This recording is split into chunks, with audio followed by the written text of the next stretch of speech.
Did you know that even in the dark, despairing world of 1984, there are still small glints of pleasure, especially for the lowest class? Winston Smith, the novel's protagonist, admits that little is known about the largest and lowest class of oceanic society. That is, not much is known within the party itself. One thing Winston does elaborate on is the lottery. Yes, there's a lottery, even in Orwell's dystopian world. Indeed, though the lottery is a favourite pastime of the proles, they are in fact given a relatively wide berth generally as non-party members. Considered too stupid, or rather unable to truly realise that they are being oppressed, given that there is no direction from an educated class, they can be afforded many pleasures and loyalties outside of the party and worship of Big Brother. Unlike the Puritan party members, no sexual restrictions are enforced upon them. They can sleep with and marry who they wish. Divorce is permitted.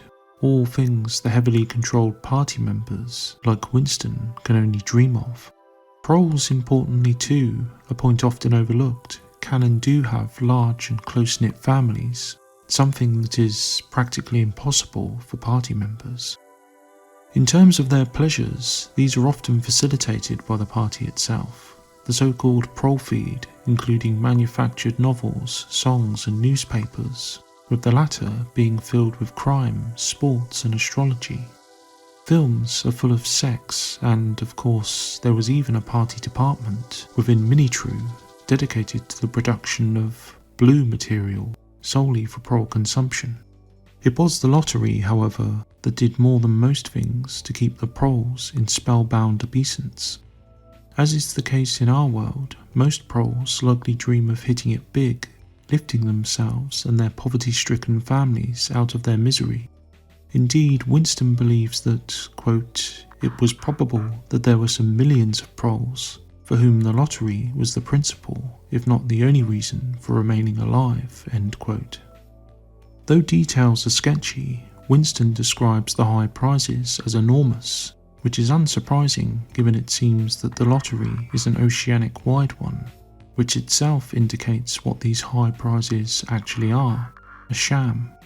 We have seen in previous videos how provinces of Oceania, just like the superstate itself, relative to Eurasia, East Asia and the remaining world, are isolated and insular. The big payouts, Winston explains, are actually never paid, or more precisely, these huge prizes are only ever won by non-existent persons. Winston confirms that, quote, in the absence of any real intercommunication between one part of Oceania and another, this was not difficult to arrange, end quote.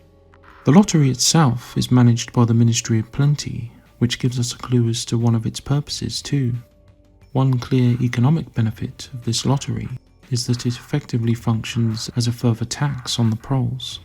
Winston doesn't say if party members are permitted to play it, though if only small amounts are ever paid out, then why would they even bother if this reality was common knowledge?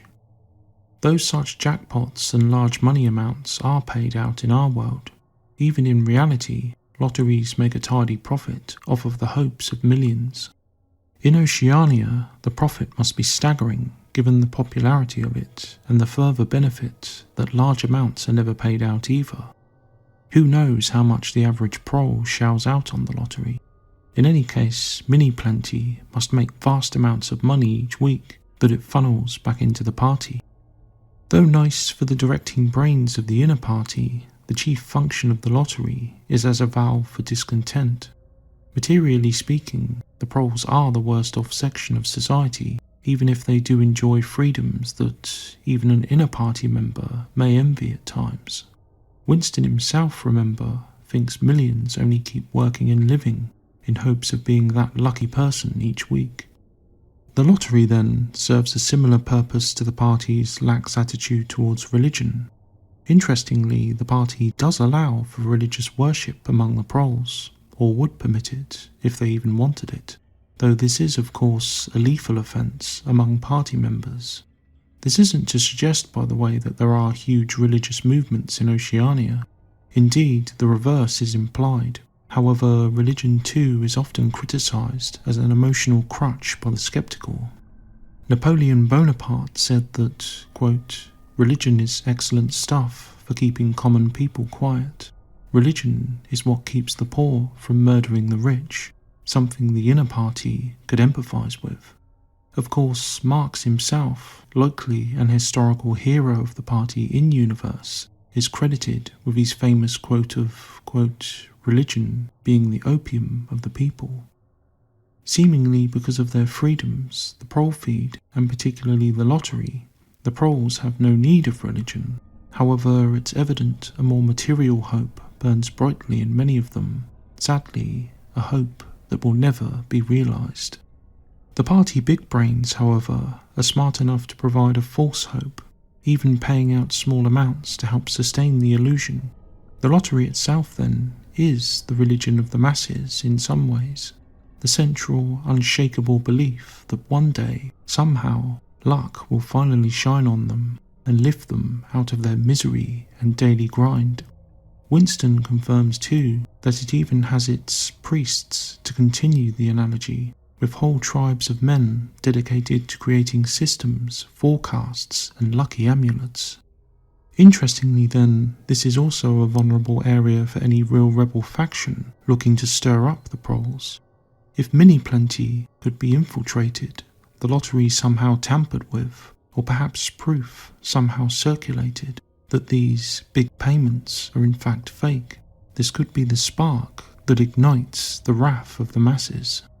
Though such a course would disgust those like Winston who look for a more sustained and ideological revolt, this perhaps could yet be the spark at least that ignites the flames of a more ideological crusade against the party. Personally, I think this is unlikely. How exactly could you prove the lottery a fake? Or, if so, communicate this to enough people, and quickly enough before certain arrest and death falls on the communicators? Hope is a two-edged sword too. Unfortunately, even if such proof were to be blared across the telescreens and speakers of Oceania, V for Vendetta style, let's say, somehow it would still likely be dismissed by the vast majority of proles, who wouldn't want to believe it was true, even if it was. To shatter someone's deep and long-held faith is actually exceptionally difficult in most cases, especially among a people who may feel there is little more to live and work for. The proles would likely either not understand this proof, or simply reject it, with prompting from the party, as the lies of Goldstein or the current enemy, just as they mindlessly swallowed the change of enemy mid-speech during Hate Week, tearing down the posters in the square as the work of sabotage. So what do you make of Oceania's lottery? Drop your thoughts in the comments section. Please like the video and subscribe with notifications on so you don't miss another video on George Orwell's 1984.